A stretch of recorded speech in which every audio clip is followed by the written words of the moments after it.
Greetings, friends. This is Critter, my friend Critter. Oh, he's got some snacks up here. I was just having a little snack too. We're having snack time. I'm at the home of client friends.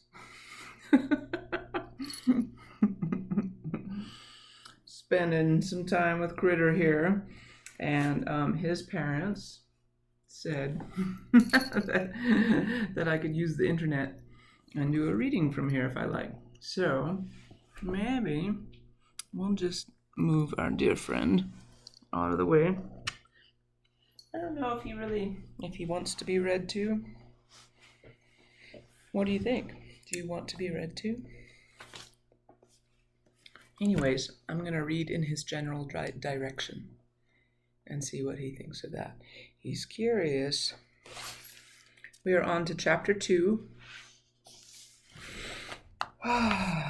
So while I take a little break in my day and run around taking care of animals, I'm going to pause and read chapter 2 to you.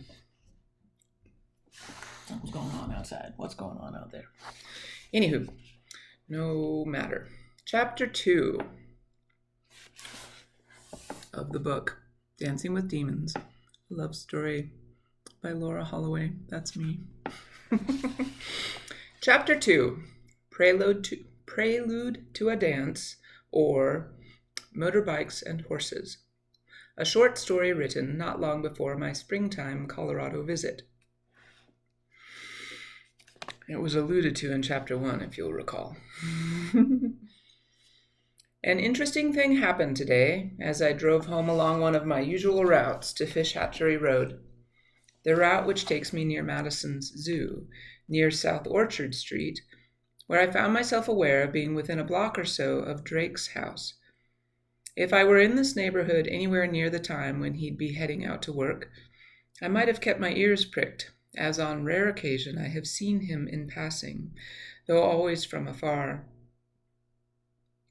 Today, however, my thoughts were nowhere near South Orchard Street until I happened to glance in my rearview mirror to notice a motorcycle a couple of cars behind me. With no rationale that it could be him, I dismissed the idea, realizing it was nearly 3:30 in the afternoon, far too late for Drake to be heading to work, I thought. But what did I know? As I turned onto the stretch of Fish Hatch where traffic opens up, the motorcycle pulled up directly behind me, drawing my attention once again. I scrutinized its rider's reflection in my rearview mirror. As the bike accelerated to pass in the lane to my left, sure enough, Drake. I pulled up beside him at the next traffic light with my window rolled down. "Hey, Drake," I said with a smile.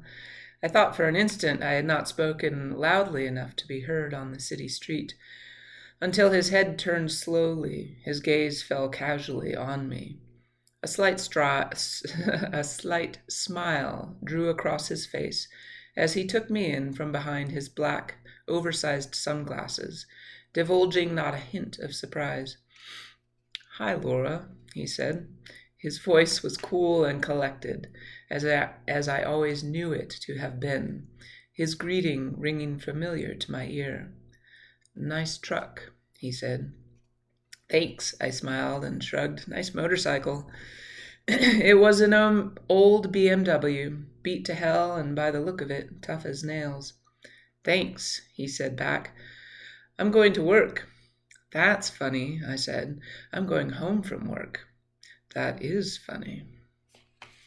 We exchanged informal pleasantries as the seconds clicked by until the traffic light changed from red to green.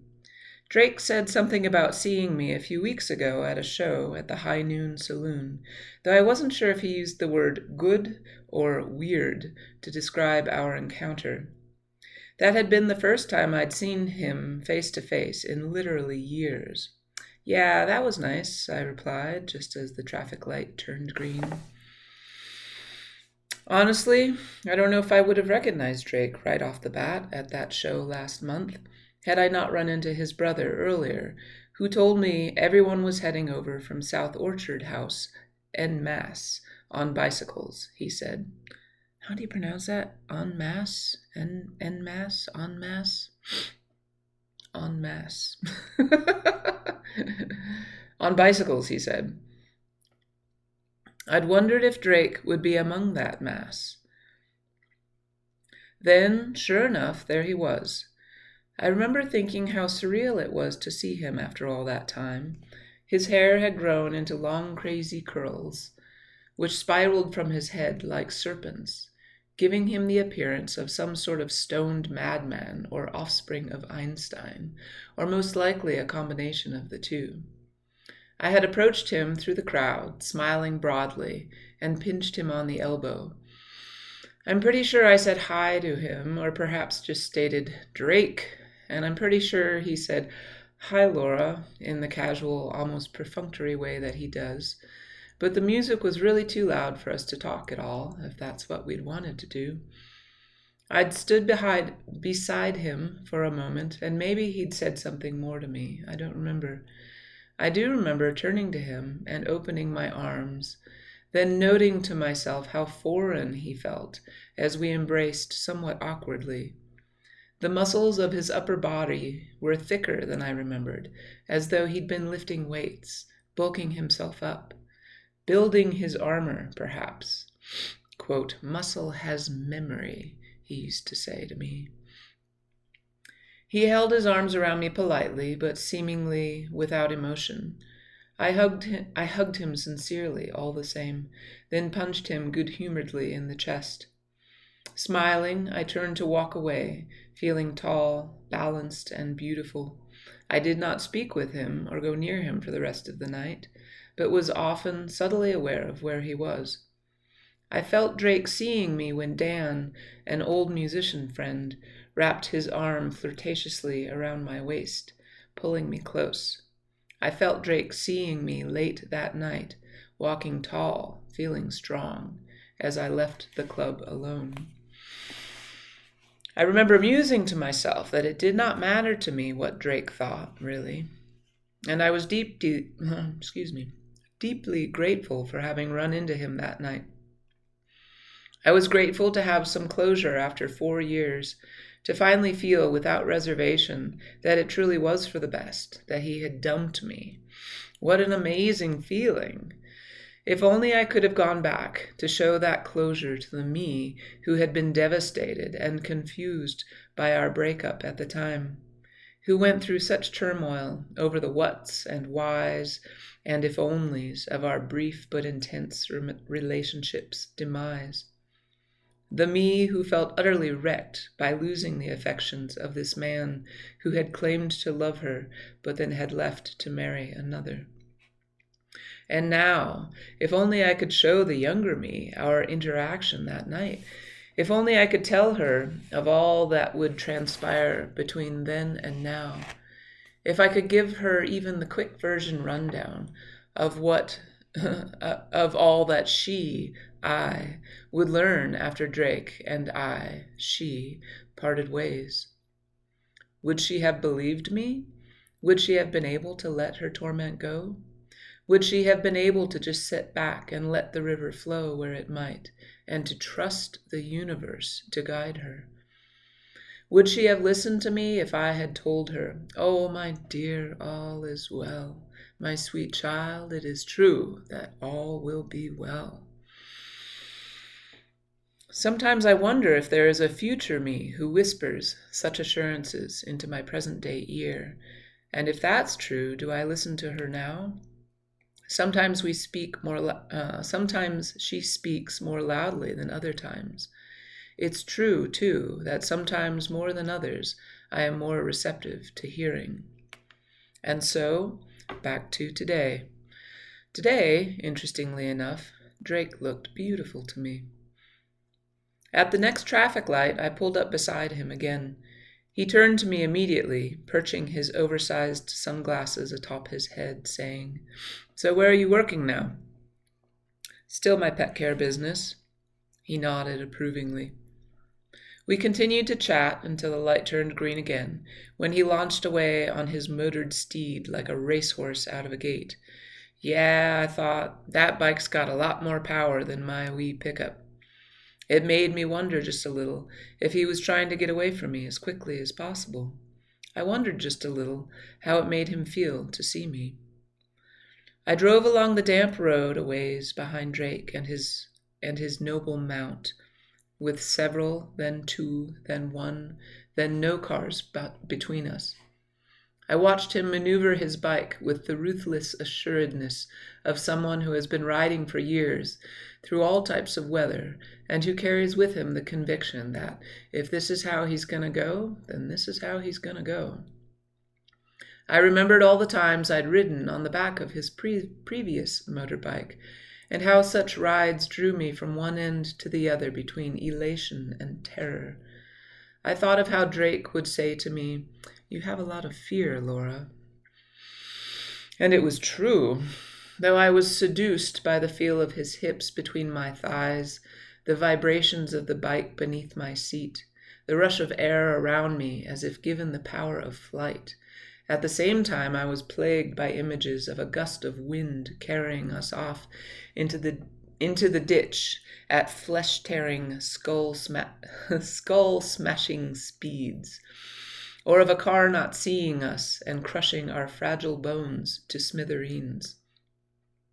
It has always been this way for me with motorcycles, as it continues to be. I am drawn to them again and again, but my respect for their ability to inflict great mortal damage brings me to the cusp of terror. Therein, I'm quite sure, lies part of their enticement, their appeal sealed by the thrill of facing one's mortality. I feel the same sort of fear, exhilaration when horseback riding, and in fact have often thought of Drake's declaration of my fear while riding bareback on my quarter-horse Jack. I am plagued by images of him bolting or spooking and sending me barreling to the ground, or to impale my skull upon a nearby post. A tad dramatic, yes, I know, but back when Drake and I were dating, I would see these images in my mind regularly. I remember distinctly the first time I galloped Jack up the back pasture to the gate and was not afraid. This lack of apprehension was a markedly new sensation for me, and I reveled in it. I felt as though an enormous, smothering cloak had blown off me, leaving me exposed to the warm wind and sunshine, to light, to blessed life. I remember writing about my experience that day, how possibly for the first time ever, as the wind whipped my hair and tears streamed from my eyes, as I smiled and cooed to Jack and felt his muscles rippling with the immensity of his strength surging beneath me, I had experienced the overwhelming sensation of the complete and utter absence of fear. The experience was profound, to say the least, and of course, not without end. The balance between peace and fear is something I find myself seeking very tangibly time and again on Jack, as I wrote of in my journal recently. April 30th, 2005. We walked mostly, he being wary of scary things in the bushes and of things rattling in the wind.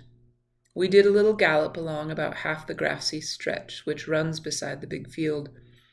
I was cautious at first, reluctant to let him out fully, but by the end of the run I felt as though I wanted to keep going. I wanted to go back to the start and let him run the entire length as fast as his magnificent muscles would carry us, as fast as the blood of his racehorse ancestors would compel him to go. I wonder if I would be so apprehensive about galloping on a horse who was more sound than my dear Jackson, he with his goofy shoulder from that mysterious accident years ago.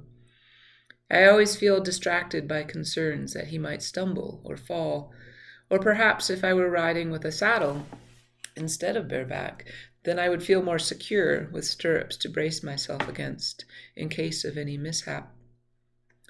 As we turned to mosey back down the path that we had just come thundering up, Jack breathed heavily and smacked his lips with content. I smiled to myself, looking up at the beautiful blue sky, decorated with impressive clouds of countless shapes and sizes. I thought about how blessed that moment was, and I thought about the nature of fear, and I wondered how exactly it is that we can go about living our lives the most fully without being reckless, without everything going to hell. Fear is a loyal companion, I find, despite my every attempt to dissuade it from accompanying me to places where I know I would be better off without it. "Oh, no, no, no, I'm fine. You go on without me," I tell it, but it will hear nothing of the sort, and waits for me every time. Fear gets the door for me. Fear helps me choose my clothes for a date. Fear fastens my seatbelt and hops in the passenger seat, calling shotgun every time. Fear walks my dogs with me and rides tandem with me on Jack, clutching me tightly around my waist, whispering warnings into my ear. Sometimes, if I'm not quick enough, Fear answers my telephone and tells people I'm not home. Fear feeds me comfort foods late at night, then stands beside me on the scale in the morning, chiding me for damage done. Fear scratches absent-mindedly at my skin when I'm stressed or thinking too hard, wreaking havoc on my complexion. Fear is a pest, there's no two ways about it, and many a time I have pointed my finger toward the door, scolding it, "Out, out, out!" But fear has wily ways, and often masks itself as insecurity, or it throws little temper tantrums, or it wails and cries until I break down and let it back in, telling it that it must behave, that we can work together, just quit freaking out and messing everything up. And so I pacify fear. I give it something tasty to eat. It likes chocolate best, of course. And I read it a poem or two, and I tell it how important it is to me, that it needn't worry, I won't throw it out again. As long as it's good, I tell it, as long as we can work together on this. As I headed south on Fish Hatchery Road with Drake's straight back and squared shoulders in view, Fear sat beside me, not saying a word, but poking at me gingerly. When I had approached Drake's side at the first intersection, Fear had been squeezing my stomach into a tight knot, but I ignored it as best I could, and it more or less let up as soon as Drake and I had greeted each other. Now I even mused at Fear's proddings, telling it to knock it off, that it really doesn't matter anyway whether Drake was trying to outrun me or not. I was over him, man, long over him. It had been proven to me that night at the show after all, right? Right. Fear looked at me pathetically. Drake had been driving the speed limit for the last couple of miles, and when he signaled to turn off toward the subdivision where he worked, I slowed and signaled as well. A half block or so ahead of me, he must have been watching his mirrors because his brake light came on as I pulled onto the street. He did a big U-turn, stopping by my open driver's side window. We picked up our conversation where it had left off at the last intersection, and after a moment he turned off his grumbling engine. "I'm driving to Colorado on Monday," I told him. Drake laughed. "What?" I asked. "I went to Colorado with you once," he said. "I know you did," I smiled, remembering our trek out west for my older sister's wedding. "I've been there a bunch of times since then. I've been trying to make it out a couple of times a year." "Did they ever build a house on that land?" he asked. My mind flooded with images I'd forgotten, of Drake and me standing among the sagebrush and pinyon trees where my sister's log home now stands, surrounded by 360 degrees of mountain views. "Yeah," I said. "Now they're selling it, moving to Montana. I get to take care of their horses next week when they go up to Billings to close on the new place." I turned off my engine and we talked and laughed for a while about being grown-ups and business owners and how absurd and unreal it all seemed. He told me he owned a building now and how weird it was to be dealing with building inspectors and all of that. He told me he turned 30 in December, and I laughed about how I'd just turned 35 in March. That means my next big birthday is 40, I said. That's ridiculous. We agreed that age is all relative anyway. Fear sat quietly beside me and rolled its eyes. I asked Drake about his building, what he was doing with it, what his plans were and all. He told me he'd had big plans, but then everything changed, and now he wasn't sure exactly what he was doing with it. What Drake didn't know was that I had already heard about his building, which was described to me as a small warehouse of sorts. I didn't tell Drake this because I didn't want him to think I'd been keeping tabs on him, and also because my source was someone tied to his wife, who I also knew was now his ex-wife. For a city with a population of over 208,000 people, Madison is a small, small town, and the grapevine grows thick with coincidences and overlappings. My informant, Leo, was a handsome young skater fellow who worked at a small pet food store in town, and we'd become friendly acquaintances. At Leo's encouragement, I also began working at that store, though only 1 or 2 days a week, and for what ended up being only a few months. Leo used to hang around and chat with me while I was there, in theory to help me learn how to run the place on my own. After a few days, though, I got the impression that he mostly liked hanging out and chatting with me, and I certainly had no complaints. We must have first made the connection to Drake because of the whole skateboarding thing, as skaters seem to know each other in any given community, with both Leo and Drake being a part of that scene. It was Leo who had first confirmed that yes, indeed, Drake had married Jenny, after all, and it was Leo who told me about Drake's building, and about how Drake's Volkswagen bus had gone up in flames for the second and presumably last time. It was Leo who told me earlier this spring how Jenny was, quote, all over him when social circumstances brought them together, at which point I got confused. What do you mean? I asked. I mean, she's frickin' married, right? Oh, no, not anymore, he said. They got divorced a while ago. I could hardly believe my ears. It seems awful, and I probably should not admit to this, but I had a hearty chuckle over the news, and about Drake's bus going up in flames again, too. It's terrible, I know. It's just that some part of me felt morbidly amused, and more importantly, somehow vindicated. It was as though Drake had been served his just desserts for breaking my heart that summer, and for going back to Jenny, as had been my most gut-wrenching fear at the time. It's as though he got what he deserved for saying to me, as I searched desperately for some tangible meaning in his abandonment of our ship, I never said that I was stable. Fear sat beside me in the truck, quietly remembering all of this as Drake and I talked and laughed. Journal entry, November 11th, 2001. Worthy of noting. Last night before I had... The night before last, I had a dream about Drake. In the dream, Jenny had died. That sounds drastic and horrible, I know, but it did not feel tragic as a death, really. More just that she was gone permanently from Drake's life. I don't remember the dream very clearly now. I remember the imagery being somber, blues and nighttime, and an art gallery in a city warehouse. I remember feeling bad for Drake, feeling his sadness, and also feeling that he was emotionally shut off from me. He wanted, even needed, my friendship, my presence, but still kept me at a distance.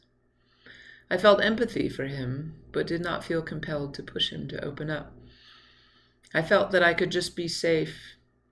I felt that I could be safe, just being there for him in whatever capacity he allowed himself. Still, a part of me ached miserably, tucked away inside. There is a funny thing about fear, which I forget sometimes myself, and I'll tell you what it is. It runs along the lines of the truth that for every dark there must be a light, for every down there must be an up, and so on. So I tell you this, for every time fear has sat beside me, if I don't allow myself to become too distracted by its anxious prodding, I find there is another presence with me as well. The presence, of course, is love. I almost want to say that fear is love's evil twin, but the amusing thing is, then I become aware. That's fear talking. And fear thinks it'd be pretty cool to be referred to as the evil twin. Fear is used to getting its way a lot. It's pretty stinking pushy. And then there's the temper tantrums and all. Helicopter. Please hold. Okay. The thing about love is that love does not push. Love does not seem to feel the need. Love sits quietly by, observing all with a gentle reverence, and will only open its vast array of wisdom to me if I turn to it as counsel, if I ask it outright for guidance. Love waits with utmost patience, with sweet and sincere empathy for me, through all the trials I allow fear to run me through. When I throw my hands up in the air in exasperation, love whispers softly to me that in this too there are lessons to be learned and balances to be gained, if only I choose to seek them. Sometimes love speaks so softly, so gently to me, that I can hardly hear it over the din of fear, who effectively marches around banging pots and pans together like an unruly child. Love reminds me that fear is my child. Treat it as such, love whispers. Most importantly, respect it as such, as children are possessed of a wisdom which we sometimes do not allow ourselves to fully realize. It's true I don't have the easiest time with this one, when I find myself acting out of anger and frustration.